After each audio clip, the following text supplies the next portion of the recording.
Politikan dhe analist në Beograd kanë komentuar deklaratën e ambasadorit Amerikan Christopher Hill, i cili tha se Serbia është më afër NATO se sa Kosova.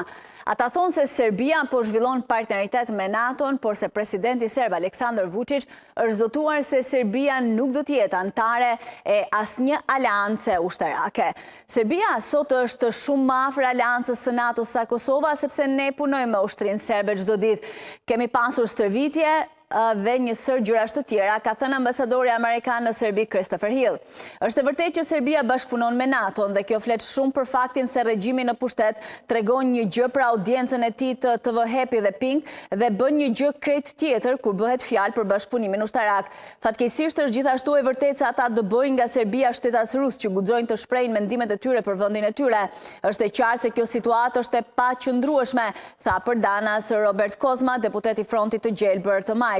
Ai thotë se për stabilitetin e Serbisë para së gjithash është shumë e nevojshme të luftojmë për demokraci dhe pastaj do të ketë kushte për të diskutuar bashkëpunimin dhe aleancat ushtarake dhe se si të mbrohemi më mirë interesat e qytetarëve të Serbisë. Unë personalisht besoj se për ne dhe për Bashkimin Evropian është e nevojshme të zhvillojmë para së gjithash një politikë të përbashkët europiane dhe të sigurisë, përfundon ai. Miloš Jovanović, deputet dhe kryetari i Partisë Demokratike të Re, thekson se Serbia është një vend ushtarakisht neutral, që do të thotë se ka marrë vendim që të mos jetë anëtare asnjë aleance të përhershme ushtarake apo organizate të mbrojtjes kolektive. Vendimi për neutralitet ushtarak është vendimi guximshëm i një populli dhe shteti që dëshiron të ruajë pavarësinë dhe identitetin e tij dhe është plotësisht në përputhje me luftën për ruajtjen e interesave kombëtare serbe. Kosova është pjesë përbërëse e Serbisë, thekson ai, ndërkohë që politologu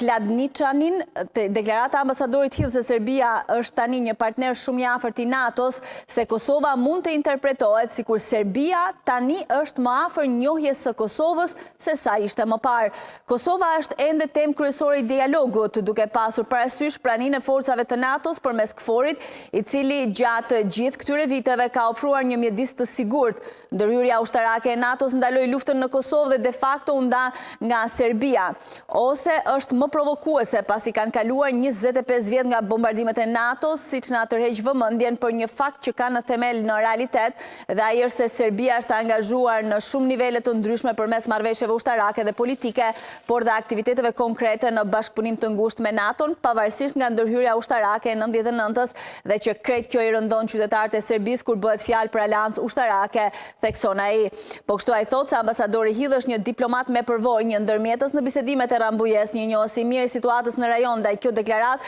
mund të interpretohet edhe si një mesazh. Ne respektojmë neutralitetin ushtarak, por Serbi me NATO ju jeni më të sigurt dhe më mirë për stabilitetin ton, para së gjithash është shumë e nevojshme të luftojmë për demokraci dhe pastaj do të ketë kushte për të diskutuar bashkëpunim dhe aleanca ushtarake dhe si të mbrohen më mirë interesat e qytetarëve të Serbisë, thot ai.